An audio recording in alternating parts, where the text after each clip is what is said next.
welcome to the Black Men Experiences channel. I'm your host, CP.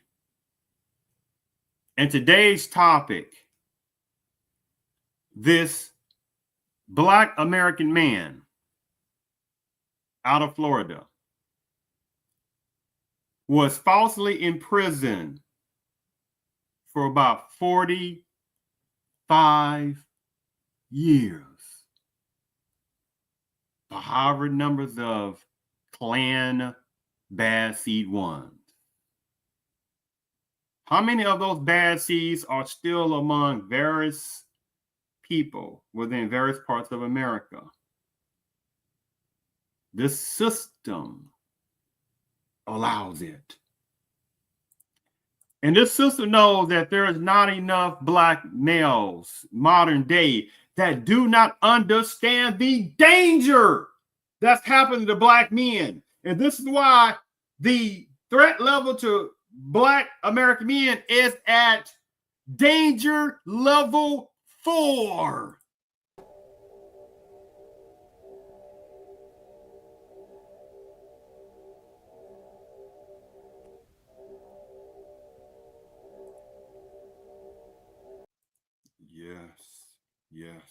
Yes. What is going to take for more Black men to realize it does not matter what kind of title that Black man has. Doesn't matter what kind of cars the Black man has. Doesn't matter the difference if that personnel is in certain types of medical fields, certain types of legal fields. How many business the Black man has. How many trips the person is traveling. It does not matter in a collective way to supremacists. It doesn't matter. See, what matters to them is they don't want Black American men to understand the power of history and the power of true confidence, to knowing that having a business, having a certain type of education, okay, say if they have a decent house or condo or a different apartment or whatever it might be, travel different places, those things are used as tools, but not to sit there and act like that is something that is supposed to replace the power of understanding, to never forget that person first and foremost is a Black man that comes from greatness. And unfortunately, there are numbers of men who sit there and have a falsified confidence, right? And how many have continually getting their reminders every day and are shocked? How many Black males are doing things constructively, and the system does not want that to happen? And they know it's not enough Black politicalness figures, numbers of Black organizations, the one it applies to, that are not going to sit there and push back upon Black pain. Like this situation right here, before I go ahead and share my screen. This Black American man was falsely imprisoned for 45 years. Right? But then let some Black personnel say, oh my goodness, we need to get enforcement reform, right?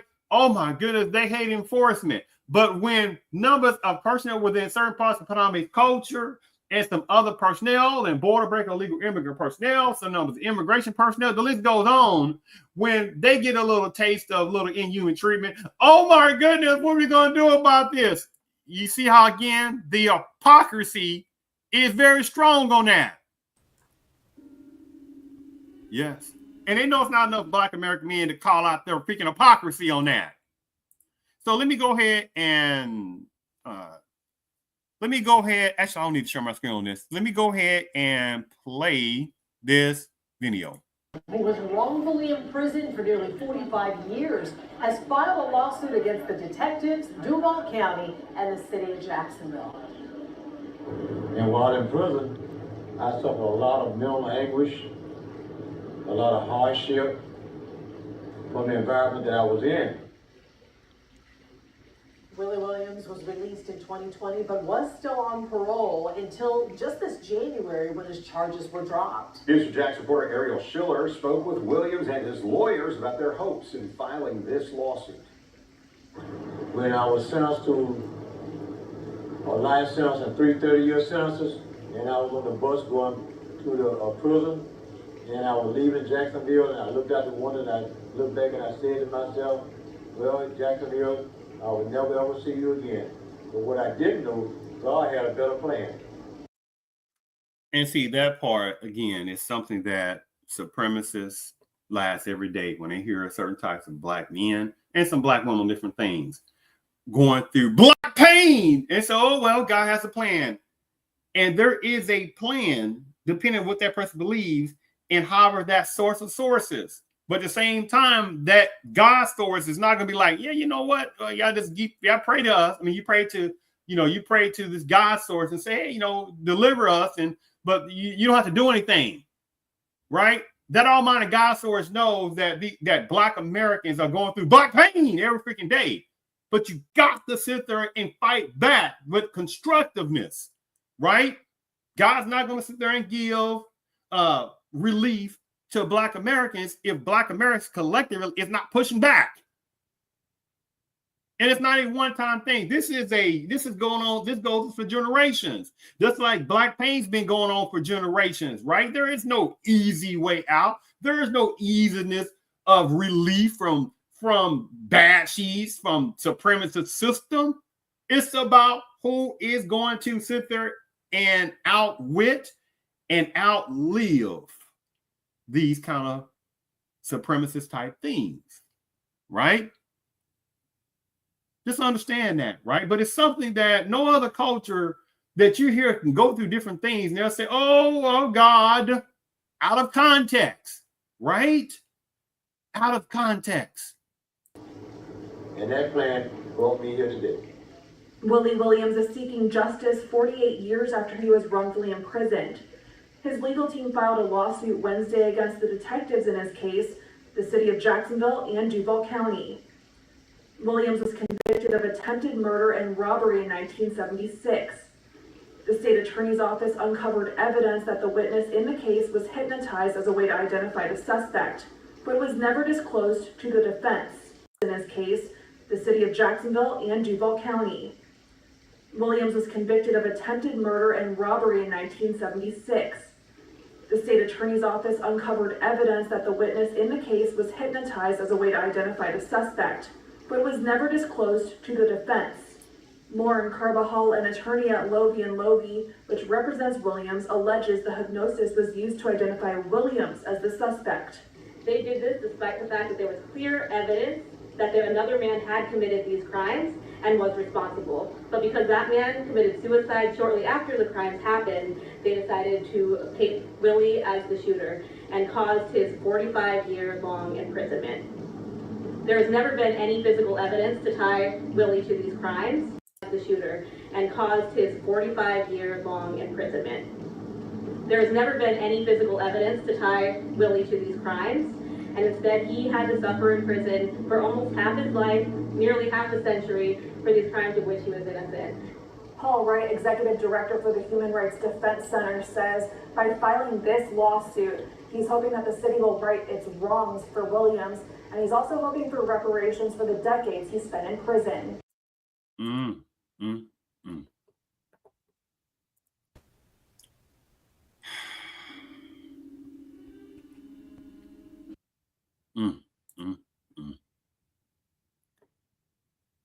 How many more, again, black males have to learn?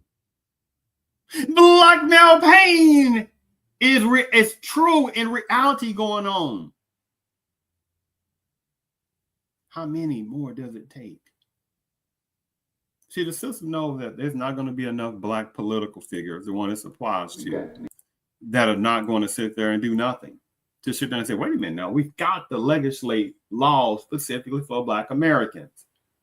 Who is the number one most hated group in America? And I'm talking about just by statistics. It has to be people that, anyway, it has to be against Jewish people. Stop.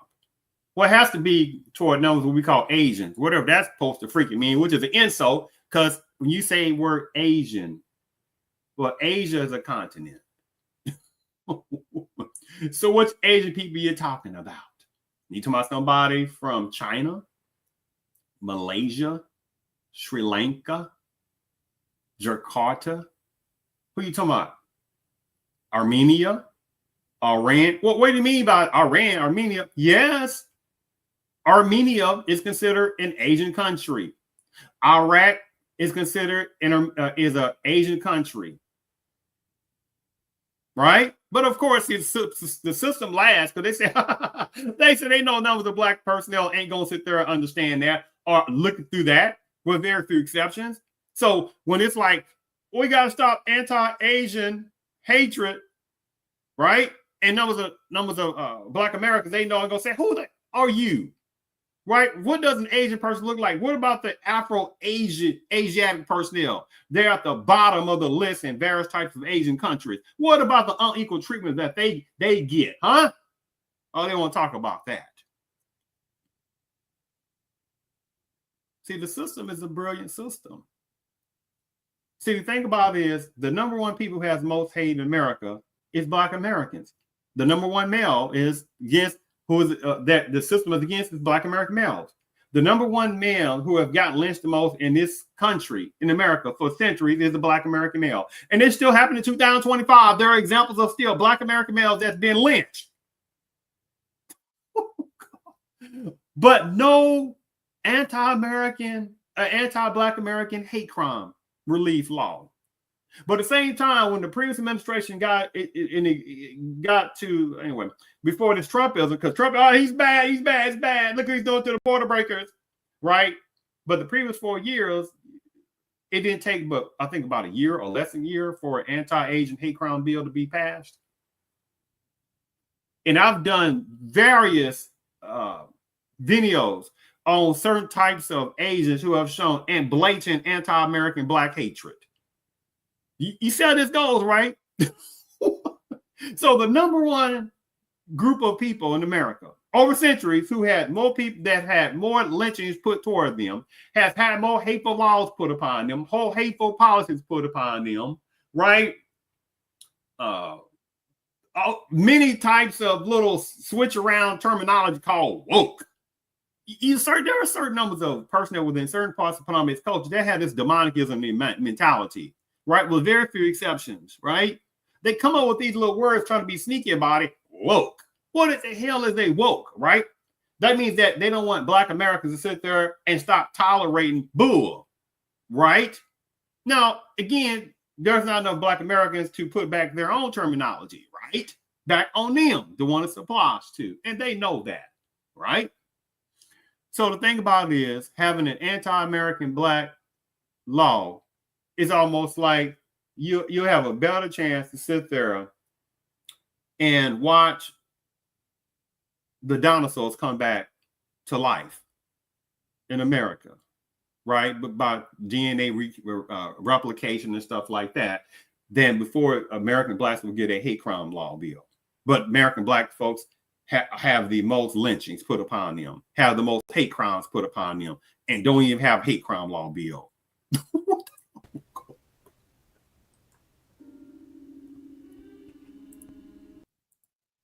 That shows you the insult already. But at the same time, the usage of the N-word, which is a destroying word. Now, again, however, people within certain parts of American blackism use it among each other, however it goes. But when that word is used in a publicness, oh, the system loves that, right? Watch this for a second. On the Free Agent Lifestyle channel. And if you are offended by my nigga introduction, you a nigga. Like, if you're offended and you're like, I'm offended, you just look in the mirror and you'll see a nigga. All right, say nigga 3 times and you'll see yourself.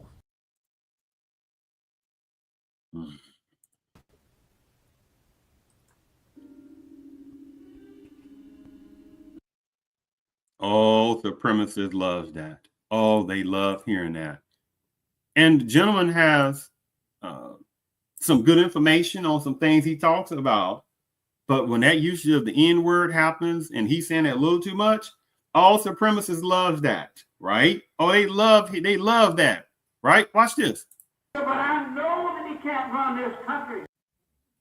The nigga, but I know that he can't run this country. The nigga, but I know that he can't run this country. So this is 1959, less than 100 years ago, that this racial racism terrorist, anti-American black rhetoric, right? Saying that less than 100 years ago. In 1959, there would have been barely a few thousands of what we call immigrationists from various sections of Africa, right? I'm talking about the ones this applies to. In 1959, there would have been only a few thousands or so. And the nerve in the 21st century that you got some certain types of black adjacent ones from certain parts of Africa, the one this applies to, they have the nerve to try to look down upon the people who help create this country of America, besides certain parts of America, besides certain people within certain parts of Angloism. The nerve. Also, when it's some black adjacent ones that have the nerve, when some people who know within American blackness who know that numbers of them get resources and programs, and how many of them get food stamps, get Medicaid for their kids, how many of them have those babies just like border break illegal immigrant personnel and have those babies, bam, automatic American citizenship, not because they were African, not because they were, oh my goodness, we have so much education. No.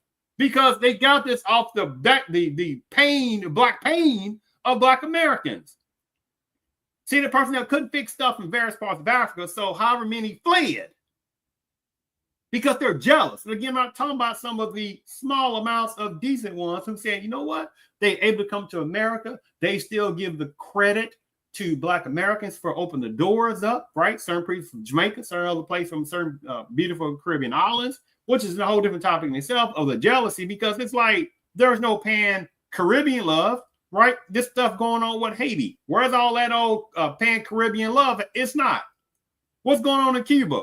All the hatred, all the little animosity, all the little slick little supremacist games going toward Cuba, right? Where's all that old pan-Caribbean love at for them? Where's all that pan-Africanism type rhetoric, right? You got 50 plus freaking countries in Africa, hundreds of different languages, hundreds of different tribalism all over the freaking place. Many of the different people coming to Africa instead of taking on resources left and right, laughing. Right? Again, I'm not talking about numbers of the good numbers of African brothers and sisters over there. Credit given to you. But they know what's going on over there. They know they got all kind of corruption. They know they got some buffoonery going on, certain type of Africans over there. And you got people over there that's white Africans, call themselves white Africans over there sitting there laughing. You got other people over there coming from other countries sitting there popping out kids, and then they becoming Africans over there. But the games are strong on that. But the thing about it is black Americans don't run and don't flee. And this supremacist system knows this. And they're afraid of that. And they don't want more black Americans, especially black American males, to understand they come from greatness on that. So when they hear the word introduction, you a nigga. Like, if you're offended and you're like, I'm offended, you just look in the mirror and you'll see a nigga. All right, say nigga 3 times and you'll see yourself.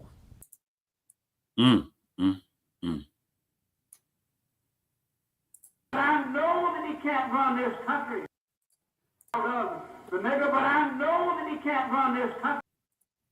Do you see where the problem is on that? They're laughing the system when they hear certain numbers of black men and even more black women that's starting to use it in a publicness. Oh, they love hearing that. One of the most destructive words ever created is the N word. So when they hear black Americans use that word in a publicness, in songs, in bad versions of hip hop, and then other people, various parts of the globe, various other cultures in America, right? They don't even understand what that word means, but they want to use it. So that says the ignorance of that person that want to use one of the most hateful words ever created, and they want to use it. Why are you using it? I don't know. Well, black folks using it. No, most don't. last thing from the greatness of Dr. Amos Wilson, a Black American psychologist. See, back in those 80s and early parts of 90s and some parts of 70s, oh, Black American scholarship, Black American intelligence, the scholarship, the layman's terms of what Black Americans, especially Black American males, were bringing, man, of that knowledge. Oh, man, was like no other time. Like no other time. And the system said, no, we got to stop that. Right. So we're going to make sure we're going to bring in bad version of non-constructive hip hop. We're going to have more Black Americans using the N-word. We're going to have buffer class of Black adjacent ones. We're going to have more immigrationists that's going to be buffering toward against the Black Americans. We're going to have more Black adjacent type personnel allowed to come immigrate to America. So we're going to use all these different things to go against Black Americans. We know Black Americans are some of the most openest people ever in America, but some of them also some of the most gullible ones, right?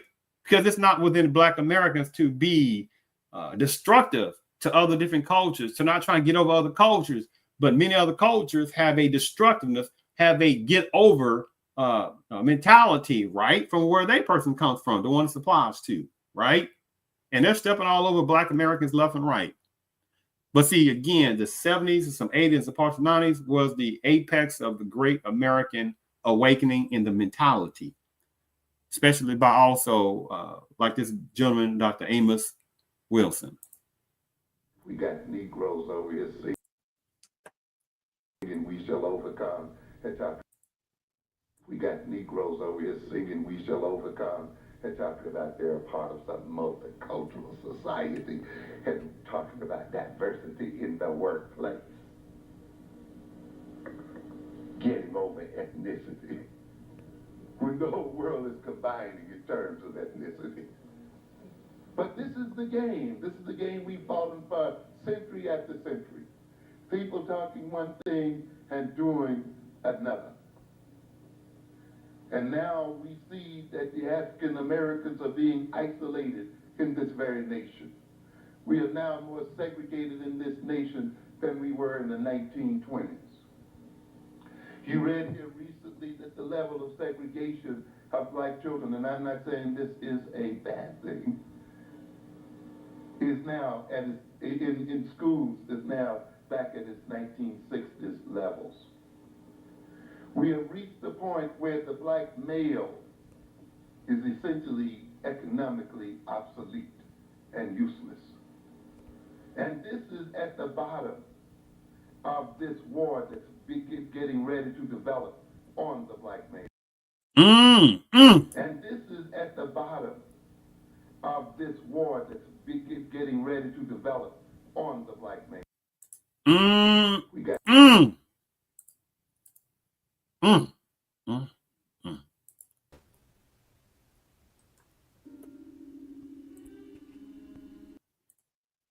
Wow.